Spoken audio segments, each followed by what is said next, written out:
सभी का स्वागत है आपके अपने YouTube channel smart study bye आलोक सर में। कैसे हैं आप लोग? उम्मीद है आप सभी बहुत अच्छे होंगे और अपनी तैयारी को बेहतर कर रहे होंगे। तो आज हम ज़्यादा बातचीत नहीं करेंगे। जैसा कि आप लोग सभी लोग कल की क्लास में देखें कि कारक पार्ट 3 में कौन कौन से कारक आए थे, जैसे संप्रदान, अपादान, संबंध, अधिकरण, संबोधन। तो कल कारक पार्ट 3 में हमने संपूर्ण जितने भी कारक थे सबको पढ़ लिए थे। तो उनके बाद हमने कहा कि जब आप कारक पढ़ लेंगे तो अगर आपको कारक आ गया तो कारक के बाद हम क्या पढ़ने वाले थे आज? समास। क्या पढ़ने वाले थे? समास। तो आज का हमारा टॉपिक होगा समास। समास को आज ऐसा पढ़ेंगे कि इसके पहले ना तो आप कभी पढ़े थे और ना तो कभी पढ़ोगे। उम्मीद है आप सभी को कारक ऐसा समझाएंगे, समास ऐसा समझाएंगे कि समास में बहुत सारे डाउट होते हैं। लगता है सभी को कि जैसे कि समास बहुत कठिन टॉपिक है। हाँ, कठिन है, लेकिन उसको समझेंगे अगर तो ऐसा समझेंगे कि आपको एकदम आसान लगने लगेगा। समास की अगर बात करें तो समास से पहले थोड़े शब्द पे आते हैं कि हमने कहा कि शब्द निर्माण की कितनी प्रक्रिया होती हैं। पिछली क्लास में पूछ चुके हैं कि शब्द निर्माण की कितनी प्रक्रिया होती हैं। तो शब्द निर्माण की 4 प्रक्रिया होती हैं। कितने? 4। वो कौन कौन से हैं?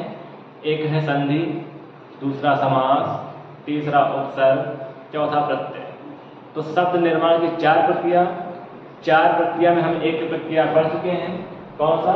संधि। आज दूसरी प्रक्रिया पढ़ेंगे, समास। तो समास पढ़ने से हम शब्दों के बारे में हमने बोला कि चर्चा करेंगे। तो शब्द क्या होते हैं कि दुनिया में जितने भी शब्द हैं, मान लो कि 100 शब्द हैं, दुनिया में जितने भी शब्द हैं उनमें से 60% शब्द अटूट हैं। कैसे हैं? अटूट हैं, अर्थात अनोखे हैं। अटूट का मतलब जो टूटने वाले ना हो, आप चाहकर के उनका कुछ बिगाड़ नहीं सकते हैं। अटूट होते हैं जो आविकारी होते हैं, जिसमें कोई परिवर्तन ना हो। और आविकारी क्या है? अव्यय। आविकारी शब्द क्या होते हैं? अव्यय। अव्यय का मतलब होता है कि जिसका व्यय ना हो। व्यय मतलब खर्च होना या टूटना, और जिसके शब्द के आगे आ लग जाता है उसका मतलब हो जाता है नहीं। तो अव्यय ऐसे शब्द होते हैं जिसमें लिंग, रूप, काल, कारक आदि का प्रभाव नहीं पड़ता है। वो शब्द क्या कहलाते हैं? अव्यय। तो हमने कहा कि दुनिया में 60% शब्द ऐसे हैं जिनका आप चाहकर भी कुछ नहीं कर सकते हैं, और 40% जो हैं वो 40% यहीं आएंगे जो शब्द निर्माण की 4 प्रक्रिया है। तो 40% में हमने संधि पढ़ चुके हैं। आज का हमारा टॉपिक होगा समास। तो समास के बारे में बहुत सारा मतभेद होता है। समास अगर पूछे कि समास कितने शब्दों से मिलकर बना है, तो समास 2 शब्दों से मिलकर बना है। सम प्लस आस। कितने शब्दों से मिलकर बना है? 2 शब्दों से मिलकर बना है, सम प्लस आस। समास की अगर बात करें परिभाषा की, अगर परिभाषा की बात करें कि समास की परिभाषा क्या होती है, तो समास की परिभाषा सभी यही कहते हैं और किताबें भी यही लिखती हैं कि 2 या 2 से अधिक शब्दों के मेल से बने नए सार्थक शब्द की प्रक्रिया समास कहलाती है। समास क्या होते हैं? 2 या 2 से अधिक शब्दों के मेल से बनी नए सार्थक शब्द प्रक्रिया समास कहलाती है। क्या कहलाती है? समास। लिख दे रहे हैं, आप लोग इसे लिखिएगा, हमारे साथ आप लोग नोट्स बनाते चलिए। क्लास जैसे ही संपूर्ण व्याकरण समाप्त होगा उसके बाद एक एक टॉपिक का कम से कम 100 ऑब्जेक्टिव क्वेश्चन लेकर आएंगे, उनके बाद प्रैक्टिस करेंगे। तो समास की परिभाषा क्या होगी? 2 या 2 से अधिक 2 या 2 से अधिक शब्दों को मिलाकर 2 या 2 से अधिक शब्दों को मिलाकर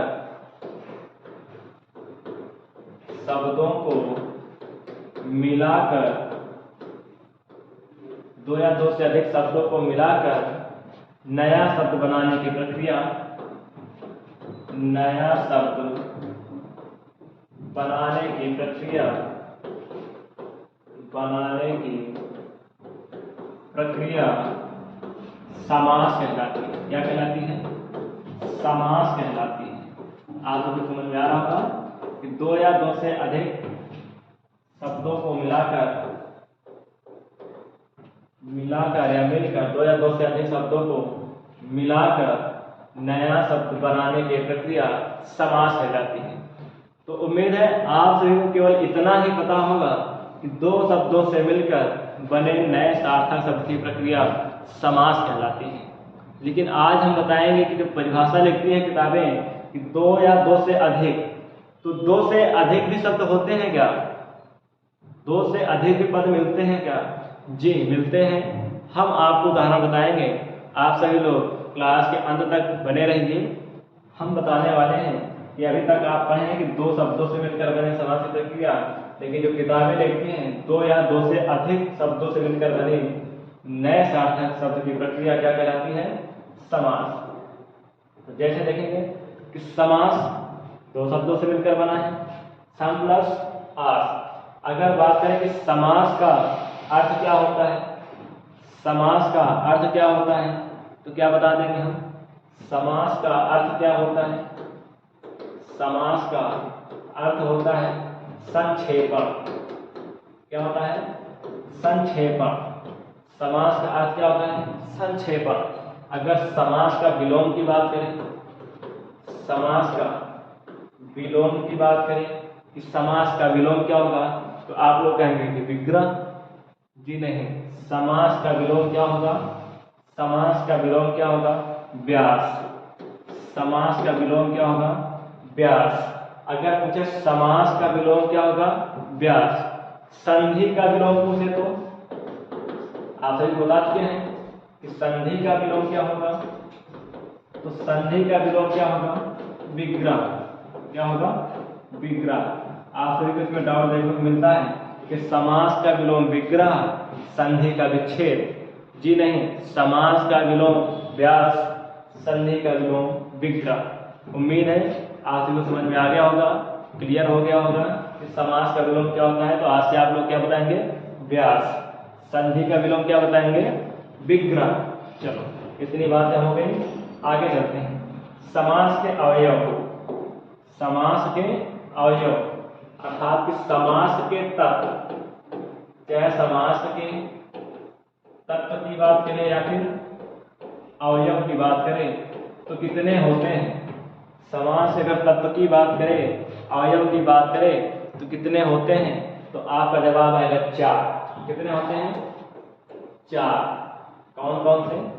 पहला होगा समस्त पद। क्या होगा? समस्त पद। दूसरा क्या होगा? पूर्व पद। कौन सा होगा? पूर्व पद। तीसरा क्या होगा? उत्तर पद। कौन सा होगा? उत्तर पद। और चौथा क्या होगा? समास विग्रह। चौथा कौन सा होगा? समास विग्रह। अब आप सभी को एकदम क्लियर हो गया होगा कि समास का विलोम विग्रह क्यों नहीं होता है। तो समास का विलोम जो विग्रह होता है, समास विग्रह, वो समास का तत्व है। क्या है? समास के तत्व है, अवयव है, या फिर कहते हैं कि अंग है। क्या है? अंग है, समास के अंग है। तो आप सभी को उम्मीद है समझ में आ रहा होगा। जय हिंद दोस्तों, आगे चलते हैं। आगे देखो इतनी बातें हो गई, आगे चलते हैं। समास के तत्व कितने हो गए? 4। कौन कौन से? समस्त पद, पूर्व पद, उत्तर पद और समास विग्रह। तो समस्त पद क्या है, पूर्व पद क्या है, उत्तर पद क्या है, समास विग्रह क्या है, उनके बारे में जानेंगे। जैसे एक शब्द देते हैं कमल नयन। एक शब्द आपके पास है कमल नयन। अगर इस समय पूछे कि समस्त पद क्या है, पूर्व पद क्या है, उत्तर पद क्या है, समास विग्रह क्या है, तो हमारा जवाब आएगा, यानी कि आपका जवाब आएगा कि समस्त पद, यानी कि जो शब्द लिखा है वही क्या है? समस्त पद है। क्या है? समस्त पद है। और फिर पूर्व पद क्या है? पूर्व पद यानी पूर्व का मतलब होता है पहले, तो जो पहले लिखा है वो क्या है? पूर्व पद है। समझ में आ रहा होगा। उत्तर पद क्या है? उत्तर पद क्या है? उत्तर का मतलब होता है बाद में। जब पूर्व पद ये होगा पहले वाला, तो जो उत्तर में बचा अर्थात बाद में बचा वो क्या है? उत्तर पद।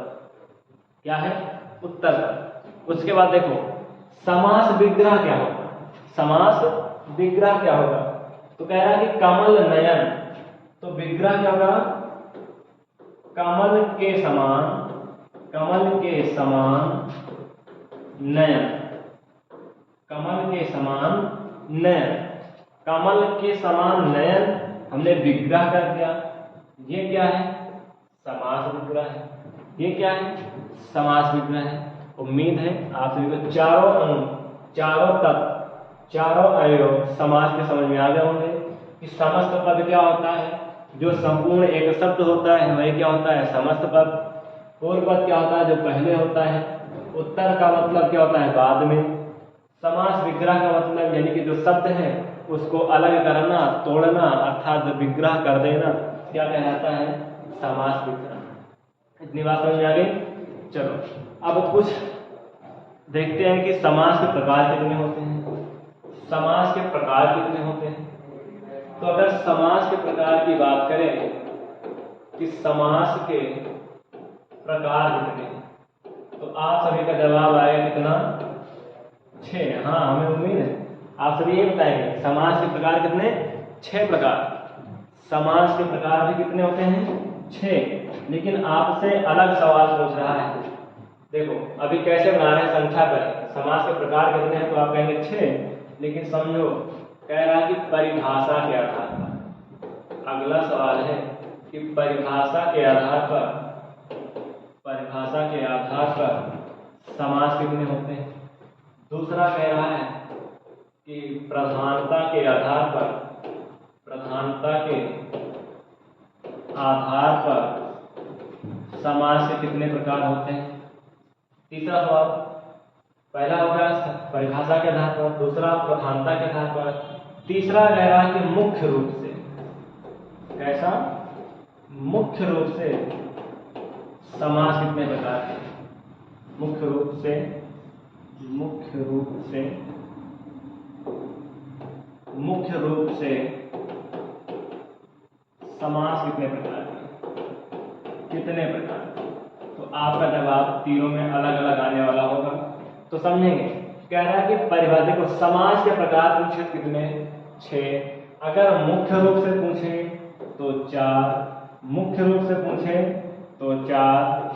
फिर देखो अगर मुख्य रूप से पूछे तो 4, अगर प्रधानता के आधार पर पूछे, कैसे? प्रधानता के आधार पर, तो प्रधानता के आधार पर 4। कितने? 4। अगर परिभाषा के आधार पर पूछे तो 6। आप सभी को उम्मीद है कि अब क्लियर हो गया होगा कि समास के प्रकार से चाहे जहां से क्वेश्चन पूछे सब बता देंगे कि नहीं। अगर बता देंगे एक बार लाइक कर दो और क्लास को शेयर कर दो। देखो अगर कहे समास के प्रकार कितने होते हैं? 6। परिभाषा के आधार पर पूछ ले तो 6।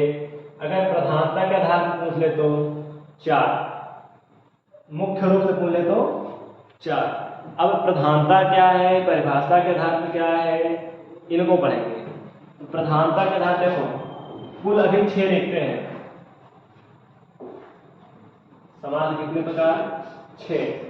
देखो हम लिख रहे हैं, आप सभी लोग लिखना 4, 5, 6। देखो पहला कौन सा होगा? अव्ययी भाव। कौन सा? अव्ययी भाव समास। पहला कौन सा? अव्ययी भाव समास। दूसरा तत्पुरुष समास। कौन सा? तत्पुरुष समास। तीसरा कर्मधारय। तीसरा कर्मधारय समास। चौथा द्विगु समास। कौन सा? द्विगु समास। और पांचवा द्वंद्व समास। कौन सा?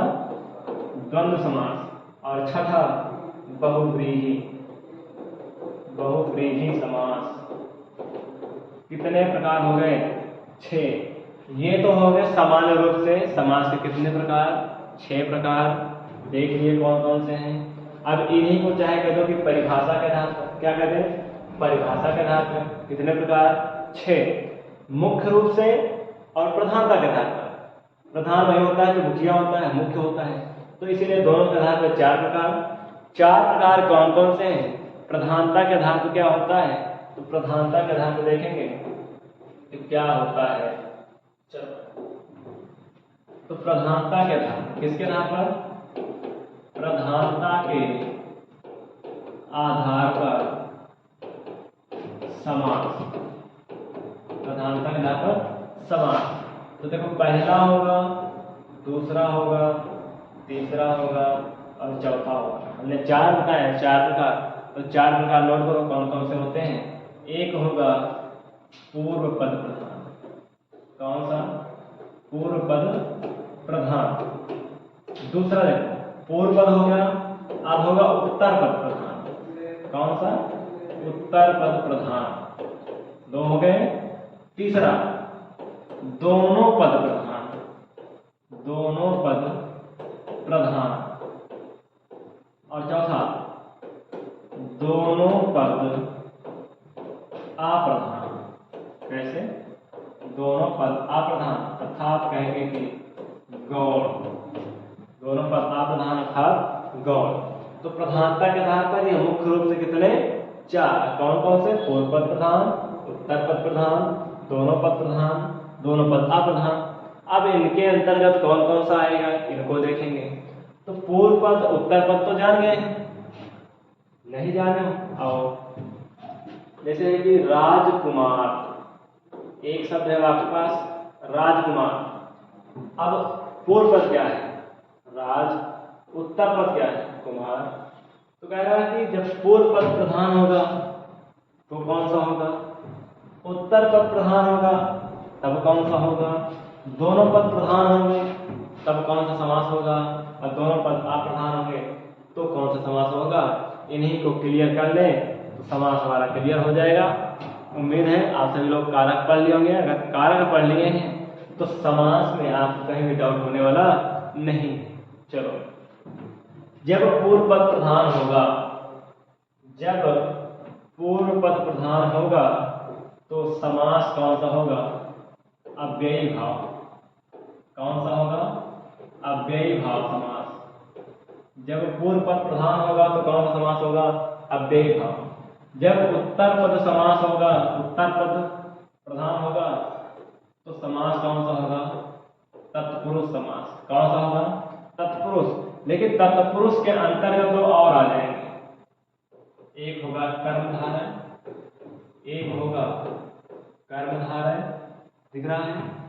दूसरा होगा द्विगु समास। द्विगु समास, एक होगा कर्मधारय, दूसरा होगा द्विगु समास। किसके अंतर्गत आएंगे? तत्पुरुष के।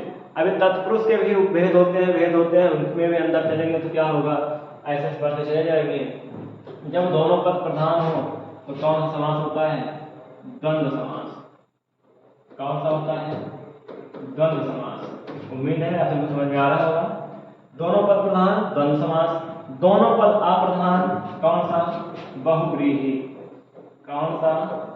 बहुव्रीहि समास।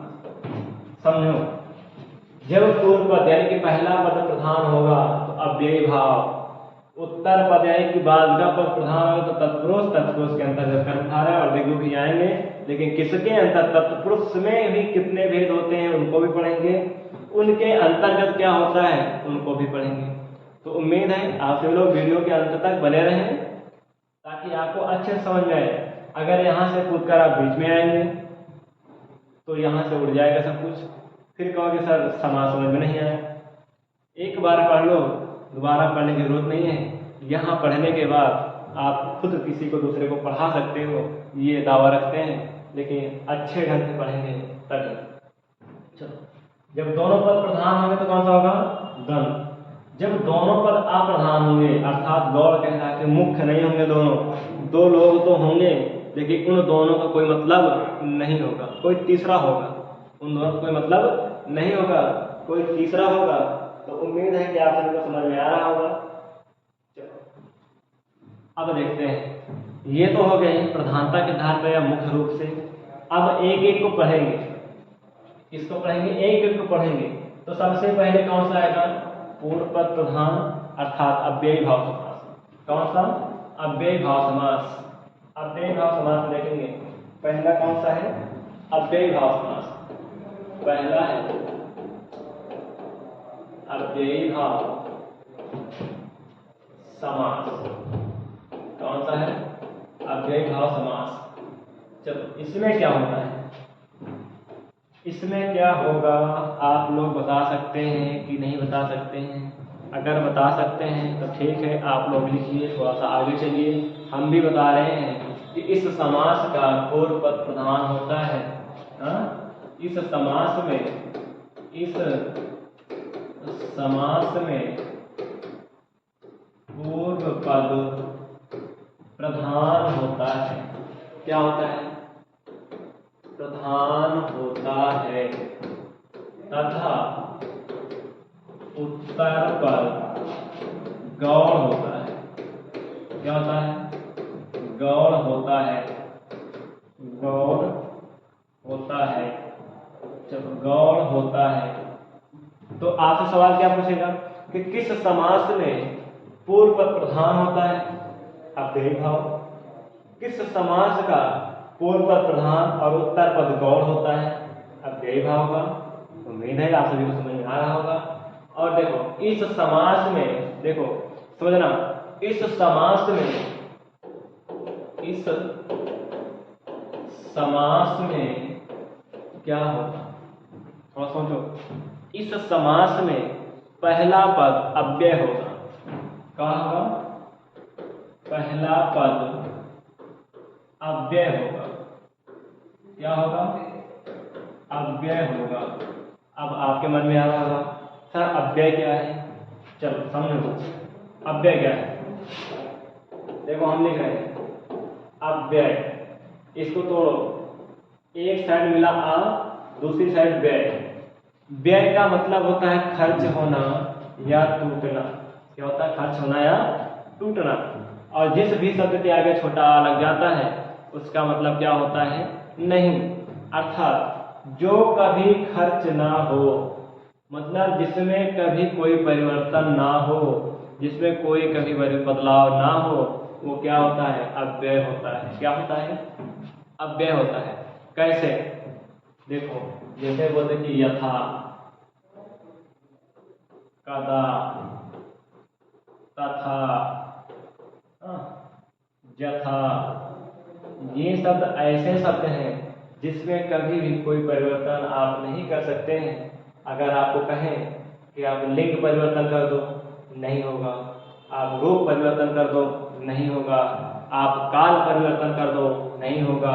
आप काल के आधार पर परिवर्तन कर दो, आप नहीं कर सकते हैं, क्योंकि ये अव्यय हैं और दुनिया के 60% शब्द अटूट हैं, अनोखे हैं, अव्यय हैं, आविकारी हैं।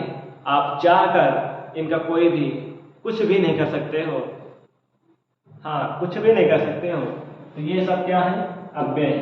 अव्यय वे शब्द होते हैं जिसमें किसी काल, लिंग, रूप, कारक चिन्ह आदि का प्रभाव नहीं पड़ता है। वो क्या होते हैं? अव्यय होते हैं। क्या होते हैं? अव्यय होते हैं।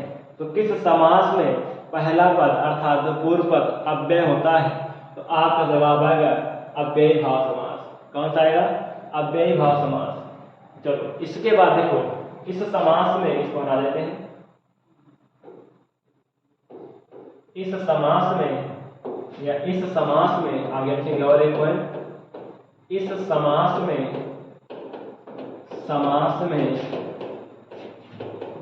पहला पद, देखो पहला पद अव्यय भी हो सकता है, लेकिन फिर भी अगर अव्यय नहीं है तो पहला पद उपसर्ग होगा। क्या होगा? उपसर्ग होगा। उम्मीद है आपको समझ में आ रहा होगा कि किस समास में, देखो क्वेश्चन कैसे बन रहा है, किस समास का पहला पद या तो अव्यय होता है या फिर उपसर्ग होता है।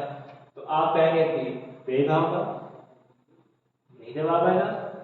ठीक, थोड़ा सा देखो, चलते हैं पहचान। कैसे जाएंगे?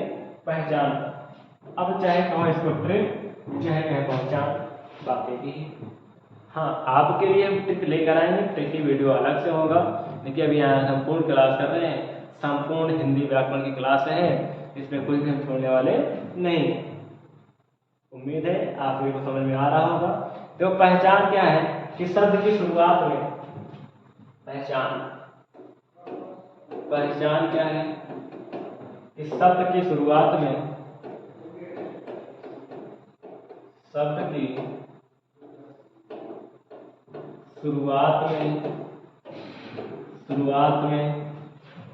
क्या होगा?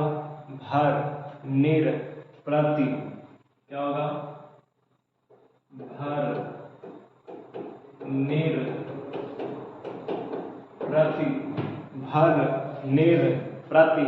यथा, बे, आ। यथा, बे, आ। और क्या होगा? बा, उप। बा, उप, आदि इत्यादि। अर्थात कहने का मतलब यह है कि अव्ययी भाव समास की पहचान यह है कि पहले पद की शुरुआत में आपको भर, निर, यथा, प्रथा, प्रति, बे, आ, बा, उप, आदि आदि इत्यादि शब्द आपको देखने को मिल जाएंगे। ठीक, देखो इसका समस्त पद यानी कि जो हमने कहा अव्यय जानते हैं, आप जान गए होंगे कि जिसका कोई कुछ भी ना कर सके, वो क्या होता है? अव्यय। तो अव्यय जो है, अगर समस्त पद अर्थात जो अव्यय से बनकर एक शब्द बनता है, अगर वाक्य के बीच में या कहीं पर प्रयोग कर दें तो वो क्रिया विशेषण का कार्य करता है। किसका कार्य करता है? क्रिया विशेषण का कार्य करता है।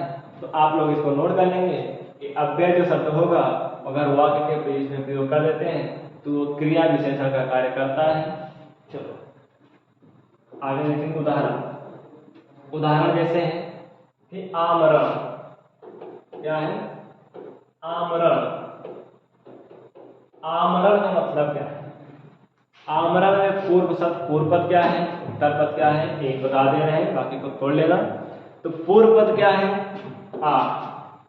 क्या है? आ क्या है? पूर्व पद। मरण क्या है? उत्तर पद। तो हमने कहा कि शब्द की शुरुआत में क्या मिलेगा? भर, निर, प्रति, ये सब मिलेंगे और ये बड़ा आ नहीं मिल गया। अर्थात जितने भी उपसर्ग हैं हिंदी में, उपसर्ग कितने प्रकार के मिलते हैं? तो आपका जवाब आएगा 3 प्रकार के। कितने आएंगे? 3 प्रकार के। हिंदी में उपसर्ग कितने प्रकार के मिलते हैं? तो 3 प्रकार के मिलते हैं। 3 प्रकार के कौन कौन से हैं? थोड़ा आप लोग कमेंट बॉक्स में लिखिए, मैं आ रहा हूँ 1 मिनट में।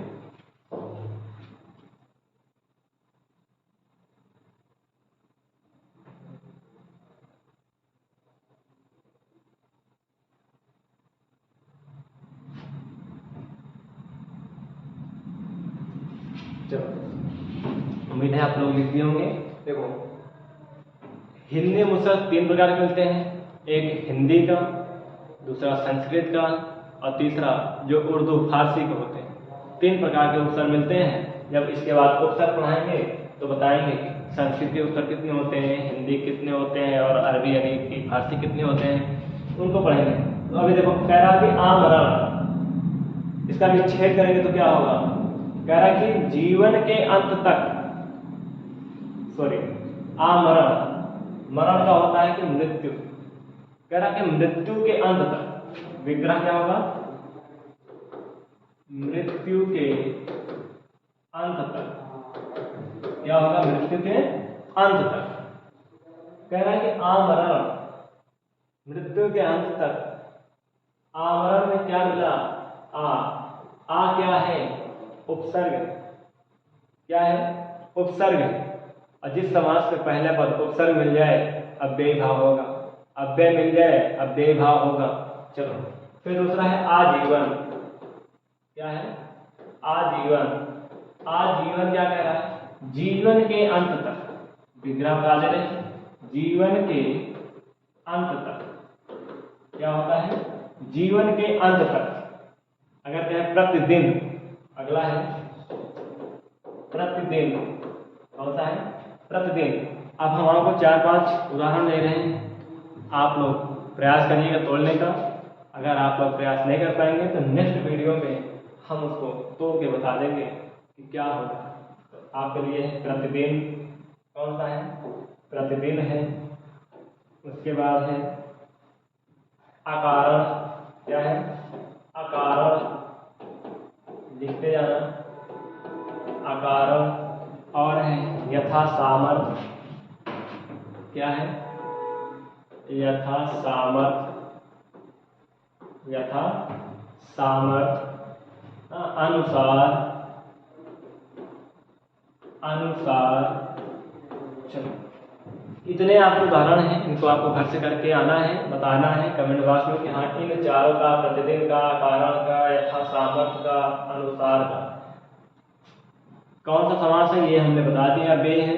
विग्रह क्या होगा आप लोग बताइएगा। उसके बाद देखो हम कुछ शब्द दे रहे हैं, जैसे रातों रात। आपका शब्द है रातों रात। धीरे धीरे। धीरे धीरे। बताओ इनमें कौन सा समास है? और दे देंगे हम तेज तेज। क्या दे दें? तेज तेज। तो आप लोग देखो क्या करते हो, गलती कहाँ करते हो, हम बता दे रहे हैं। आप लोग देखते हो कि दो शब्दों के बीच में योजक चिन्ह। क्या देखते हो? योजक चिन्ह। और योजक चिन्ह लगते ही, देखते ही आपका मन भटक जाता है। लगता है कि इतना सा अच्छा, इतना आसान सा सवाल हमसे पूछ लिया। धीरे धीरे में कौन सा समास है? हाँ, तेज तेज में कौन सा समास है? रातों रात में कौन सा है? बातों बात में कौन सा है? दिनों दिन में कौन सा है? हाथों हाथ में कौन सा है? तो आप लोग कहते हो कि ये देखो योजक चिन्ह लगा है, द्वंद्व समास, यही कहेंगे। हाँ, कुछ लोग सोच भी रहे होंगे कि योजक चिन्ह देख लिए द्वंद्व समास लगा देंगे, कोई गलत करने वाला नहीं है। भाई साहब गलत है, द्वंद्व समास नहीं होगा। एक बात नोट कर लेना, चाहे नोट में चाहे जैसे। चलो, क्या नोट करना है? इसको स्टार लगा लेना। यही सवाल आते हैं। क्या आता है? सवाल ये आता है कि शब्द की आवृत्ति। क्या आता है? हाँ, शब्द की आवृत्ति। शब्द की आवृत्ति कौन सा समास होगा? अव्ययी भाव। कौन सा? अव्ययी भाव। अब कहेंगे कि कैसे? शब्द की आवृत्ति कौन सा समास होगा? अव्ययी भाव। हाँ, किताबों में लिखा होता है, कुछ लोग रट देते हैं कि रातों रात, दिनों दिन, बातों बात, हाथों हाथ, लातों लात, जूतों जूतों, कुछ भी हो सकता है। जब शब्द की आवृत्ति हो जाए तो क्या होगा? अव्ययी भाव। अब देखो कहाँ कि ये सर योजक कहाँ गया? अरे योजक लगा हो चाहे न लगा हो, शब्द की आवृत्ति एक बार शब्द ये है, दूसरी बार ये हो गया। जब शब्द दो बार आ जाए, एक ही शब्द लगातार दो बार आ जाए, तो समास की अगर बात करेगा तो आप लोग योजक चिन्ह देखकर द्वंद्व नहीं लगाना है। आप क्या लगाना है? अव्ययी भाव। क्या लगाना है? अव्ययी भाव। देखो तेज, तेज तेज कह रहा है कि तेज तेज, बीच में योजक चिन्ह। आपका मन भटका देखकर कि यार द्वंद्व में योजक चिन्ह का प्रयोग होता है। हाँ, होता है प्रायः, हमेशा नहीं। 90% में होगा, 10% में नहीं होगा। वो हम आपको बता दे रहे हैं कि जब शब्द की आवृत्ति हो जाए तो अव्ययी भाव समास लगा देना। अगर लगा के नहीं आए तो गलत हो जाए, फिर कहोगे कि कोई बताता नहीं। किताबों में लिखा होता है, आप याद नहीं कर पाते हो। याद तो कर लेते हो, 4-6 शब्द लिखे होते हैं, लेकिन उनसे हट के आ जाता है, फिर क्या करोगे? देखो अभी और आपको चकमा दे रहे हैं। कैसे? आपका पास सवाल है, फिर से एक एक, दो दो, पांच पांच। आप कहेंगे सर संख्या, संख्यावाची द्विगु। कौन सा? द्विगु। लेकिन द्विगु समास नहीं होगा मेरे दोस्त। क्या होगा? एक एक कह रहा है, अर्थात एक ही शब्द की आवृत्ति दो बार, एक ही शब्द की आवृत्ति दो बार, चाहे संख्या दे चाहे ना दे, योजक चिन्ह दे चाहे ना दे, कोई दिक्कत है नहीं। आप कौन सा लगा दोगे? अव्ययी भाव समास। कौन सा लगा दोगे? अव्ययी भाव समास। कौन सा? अव्ययी भाव समास। उम्मीद है आप सभी को समझ में आ रहा होगा। लाइक कर दो। इसका मतलब लाइक क्या होता है? हाँ लाइक नहीं, वो समझ लो, ठीक, वो नहीं होता है, इसका मतलब लाइक। तो समझना, इतनी बातें समझ में आ गई। फिर से एक बार रिपीट कर दे रहे हैं कि अव्ययी भाव समास में पहला पद प्रधान होगा, इस समास का पहला पद अव्यय होगा, इस समास में पहला पद उपसर्ग होगा। और हिंदी में उपसर्ग कितने प्रकार के मिलते हैं? तो 3, संस्कृत के, हिंदी के और उर्दू अर्थात फारसी के। फिर देखो, हमने आपको बताया कि कैसे तोड़ते हैं, विग्रह करते हैं। 4-5 सवाल दिए हैं, इनको करके आना है, विग्रह बताना है, कमेंट बॉक्स में छाप देना। उसके बाद हमने ऐसे बताए कि इन सब में कौन सा समास है। आप लोग, बहुत सारे लोगों को कंफ्यूजन होता है कि यार बीच में योजक चिन्ह है, सर गलत बता रहे हैं। तुम लगा कर देखना, आजमा के देखना, अगर तुम गलत नहीं हो गए तो बता देना, ठीक। चलो, तो ये जो शब्द की आवृत्ति हमने बता दी, इस शब्द की आवृत्ति जहाँ पर होगी वहाँ पर समास कौन सा होगा? अव्ययी भाव समास हो। कौन सा होगा? अव्ययी भाव समास होगा। तो उम्मीद है आप सभी को क्लास पसंद आई होगी। तो आज के लिए हम यहीं पर समाप्त करते हैं। आगे नेक्स्ट वीडियो में पढ़ते हैं कि समास के बारे में। एक समास पढ़ लिए, अव्ययी भाव समास पढ़ लिए। अब आगे कौन सा पढ़ेंगे? तो आगे पढ़ेंगे, हमारा टॉपिक होगा समास का। समास में कौन सा पार्ट होगा? द्वंद्व समास। कौन सा होगा? द्वंद्व समास। हाँ, तत्पुरुष थोड़ा सा लंबा जाएगा, बड़ा जाएगा, क्योंकि उसके अंतर उसको 2 भागों में बांटेंगे। 2 भागों में बांटने के बाद भी उनको कुछ उपभेद भी बताएंगे, उनको पढ़ेंगे। तो क्या होगा कि थोड़ा सा लंबा जाएगा, इसलिए द्वंद्व समास पढ़ेंगे। द्वंद्व के बाद कौन सा आ जाएंगे? बताओ। द्वंद्व के बाद हाँ द्विगु, द्विगु के बाद कर्मधारय, हाँ कर्मधारय के बाद तत्पुरुष, या फिर तत्पुरुष पढ़ लेंगे, तत्पुरुष के अंतर्गत कर्मधारय और द्विगु पढ़ लेंगे। तो यहाँ पर हमारा द्वंद्व समास समाप्त हो जाएगा। समास के बाद फिर उपसर्ग, फिर प्रत्यय। तो उम्मीद है आप सभी समझ में आया होगा दोस्तों। तो आप सभी से यही उम्मीद करता हूँ कि आप लोग क्लास को ज़्यादा से ज़्यादा शेयर करेंगे और उन दोस्तों को शेयर करेंगे और बोलेंगे कि एक बार हिंदी पढ़ो और चैनल को सब्सक्राइब कर लें ज़रूर। क्लास को पढ़ने के बाद लाइक भी करें और कमेंट बॉक्स में बताया करें कि सर क्लास कैसी लगी। हाँ, बहुत सारे लोग होते हैं कि क्लास को देखे नहीं, जैसे ही क्लास चालू किए 1-2 मिनट बीता कि नहीं बीता, वो लाइक करेंगे, कमेंट भी कर देते हैं। तो ऐसा नहीं करना है। क्लास को पहले देखो, मध्य तक क्लास के जाओ, निर्णय लो कि क्या जो पढ़ा रहे हैं सही पढ़ा रहे हैं या नहीं पढ़ा रहे हैं। अगर सही पढ़ा रहे हैं तब बताना कि हाँ सर अच्छा पढ़ा रहे हैं आप, पढ़ाने का हमारा तरीका कैसा है आप बताएंगे, क्योंकि हम तो पढ़ा ही रहे हैं, हमें लग रहा है आप सभी को समझ में आ रहा है, और आप लोग ये नहीं बता रहे हो कि हाँ सर हमें समझ में आ रहा है कि नहीं आ रहा है। तो आज के लिए बस इतना ही करते हैं। आगे नेक्स्ट वीडियो में पढ़ेंगे समास के अन्य प्रकार। समास कितने प्रकार के, एक बार रिपीट कर देते हैं। 6 प्रकार के, 4 भी होते हैं। किसके अनुसार क्या होता है वो आप लोग देख लिए हैं। तो आज के लिए इतना ही, क्लास को समाप्त करते हैं। फिर कल मिलेंगे इसी वक्त। जय हिंद दोस्तों।